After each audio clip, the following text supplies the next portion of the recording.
You know, in the sports world, we often worry about physical injuries that happen on the field, but mental health struggles are often not as much a part of the conversation. And our next guest wants to change that. Joining us in the studio is the host of The Mental Game, Brandon Saho. Good morning. Thank you so much for coming in. Yeah, thank you guys so much for having me. You guys have a lot of energy at whatever time it is, 8 a.m. So much coffee, though, man. Yeah. Just so much. Morning show people. Morning show people. Yeah, you used to live on the other side of this local TV world, and here in town, a Cincinnati guy. So sort of walk us through that. I think a lot of people know the story, but some don't. And it's a story of someone who was doing the thing they wanted to do, and everything looked perfect on Instagram, but it wasn't that way. Yeah, they often say Instagram versus reality. People weren't seeing the reality when they were watching me here in town. And, you know, I was getting to live the dream. It was 2 years ago. The Bengals are going to the Super Bowl. Hopefully we're getting back on that train starting tonight with their game. But I was covering what I'd always dreamed of as a kid, but on the inside I was struggling with losing 3 family members in 3 months. Woman I thought I was going to marry, her and I were going through a really tough breakup, and it really, you know, put me in this rock bottom point where I also was working so hard, obviously, because the Bengals are going to this big game.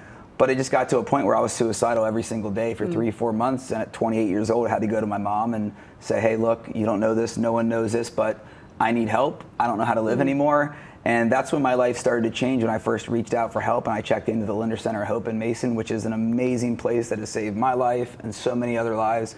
I wouldn't be here without them. And that's where the idea of the mental game came, because I was just like, well, if I'm struggling and it might help people, what if some of the football players I know, or celebrities, maybe if I reach out to them? And Sam Hubbard, I give him all the credit in the world. The mental game wouldn't be a thing without him. I texted him when I was still working at my other job and said, hey, I have this idea. Can we test it out on my off day? And that became the first episode. Wow. That's the first episode. Yeah. And first of all, thank you so much for sharing your story, because when people like you do that and people see you and think, you know, he looks like he had everything, and that's what people always say about, you know, then it helps reduce that stigma to say, like, even somebody who's successful and good looking and has all the things can have these issues, because it's not your fault. It's just something that happens. And I quickly want to mention 988 is the number if anybody out there is, you know, struggling right now. Since we did mention suicide, 988 is the suicide prevention lifeline that you can text, you can call. But again, getting back to you, you have had some amazing guests on your podcast. So let's talk about where things started. You were saying, you know, the podcast with Sam, you kind of started in your mom's basement. I mean, because that's where things start, right? You start, when you start an idea, like it starts at one spot, and then now you're in LA getting all these incredible people. So how has that gone for you, that progress? It's been kind of crazy the last 2 years. It did start with Sam, and I, after I left my old job, moved in my mom's basement. I was driving Uber around town, and people would recognize me as I was dropping them off at the banks as they go out to the bars, and I'm out till 4 a.m. driving. So that was kind of a reality check for me, but it all paid off. You know, I'm not afraid to hear no. I've heard it a lot in my life, and so I just reached out to as many people as I can. You see Terry Crews there. I mean, he was one of my, you know, favorite guests. He's this A-list movie star that you think might not have the same problems as you and me, but he battled his own suicidal thoughts. And in fact, on this show, it was the first time he had ever talked about his suicidal thoughts publicly. And so for me, that's why I created the show, that as somebody, you know, loves Him and White Chicks or Brooklyn Nine-Nine, or they see their favorite Bengals player or coach and they go, oh, wait, they go to therapy, they ask for help. Marty Brenneman, one of my favorite people, he told the story about how he used to make fun of Joe Nuxall for crying all the time on the air. He said that now it's a beautiful thing when men cry, because it shows those emotions, and you have to be able to open up and feel comfortable being vulnerable. So for me, yeah, it's been a crazy 2-year journey where now, like, I tour the country talking at schools and colleges. We'll be doing that this week. It's really a dream come true. Never thought I'd be doing this. Always wanted to be a sports reporter, but now I'm kind of bringing those two worlds together. When you reach out to people now, it's a little bit different than when you were first reaching out. You were calling contacts that you had. Yeah. But now you could say, you know, I had this opportunity to talk to Terry Crews. I had this opportunity to talk to Marty Brenneman. What is the response you get from people now that they feel like, hey, I can trust this guy, I can go have this conversation? I think what's unique about the show is that some people open up on interviews like this on the news, on other podcasts, maybe for like that 5-10 minutes. But when the show is built around mental health, and I have my own story where I've lived it, and they know it's not like a gotcha interview maybe by someone that's trying to do an investigative piece on them, I think that's what's been really powerful. And I'll use the example of Nate Burleson, who co-hosts CBS Mornings here on Local 12. He came on the show. We were talking about men's mental health, specifically black men's mental health.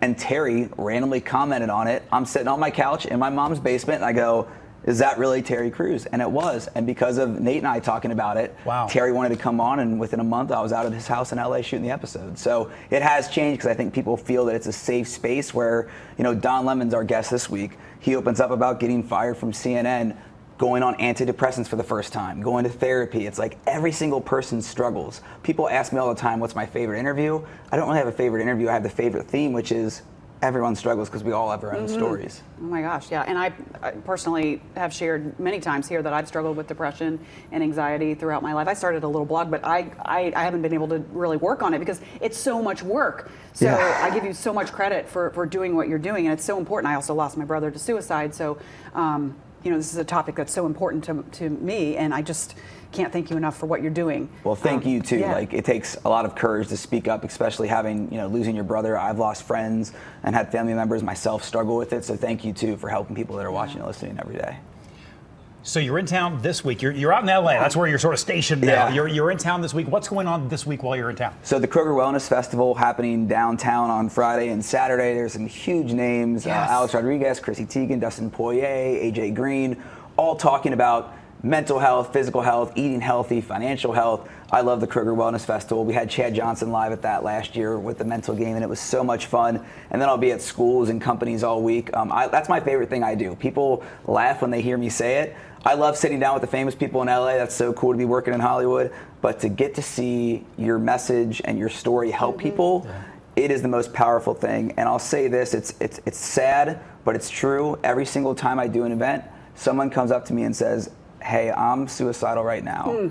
I don't know where to go. I need help. And we're able to help them with local resources here in Cincinnati, or I'm in a different state every week doing this. But that is my favorite thing because it shows that this podcast has now grown into a community where it's working and truly helping people save lives. And it's safe. And people feel safe there. They do. And it's different than maybe someone just saying a statistic or talking about the things we've always talked about with mental health. They're really breaking the stigma where they see a funny clip from The Office and then they see their favorite actor, Meredith, Kate Flannery, talking about her issues and her struggles with mental health. It kind of breaks that barrier right away. And I think it's also important, especially for young people. I've been thinking a lot about this. Young people sometimes if they haven't had an experience before and made it through that wall, they don't know that there is help and that you can get past that. Yep. Maybe it'll take medication, maybe it's something you'll still struggle with, but you can make it. And I don't want young people, and you, I'm sure, to think like, I'm having this issue right now, so that's it. There's nothing I can do about it. So again, going to schools, how important that is to get them when they're young and let them know, look, I have been through this and I've come out the other side and I'm doing well now. I never would have thought I would got through that moment when I was 14 and had that first suicidal thought as a freshman at LaSalle High School to 2 years ago when I had that dream job on the other side of town working in sports. But I tell people two things about mental health, and it's whenever I do my speeches, it's like, you can forget everything else. Please just remember these two things. Number one, do something. If you're struggling, call that 988 number. Go to your trusted friend, adult, mom, dad, friend, coworker. But number two is the biggest thing for me and it helped me the most. Feelings are temporary. You think everything's the end of the world and you're never going to be happy again.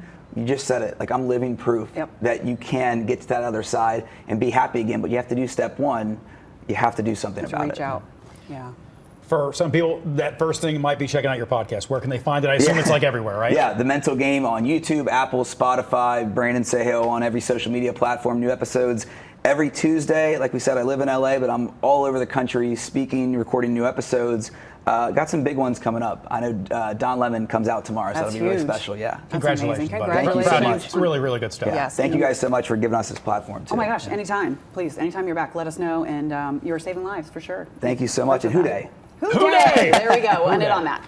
All right, we want to remind people again that if you are struggling, there are resources and people who want to help you. I promise you that. And if you feel like you need help, you can call, but some people don't feel comfortable calling. So just know that you can text as well, 988, to be connected to the Suicide and Crisis Lifeline. And this phone line is manned by trained specialists 24/7, and they can help you get the help that you need. Again, all you need to do is pick up the phone and dial 988. Hey there. Yeah, you could stop watching right now, but let's be honest, you don't want to do that. Hit the links or click subscribe to see more amazing content from all of us here at Local 12.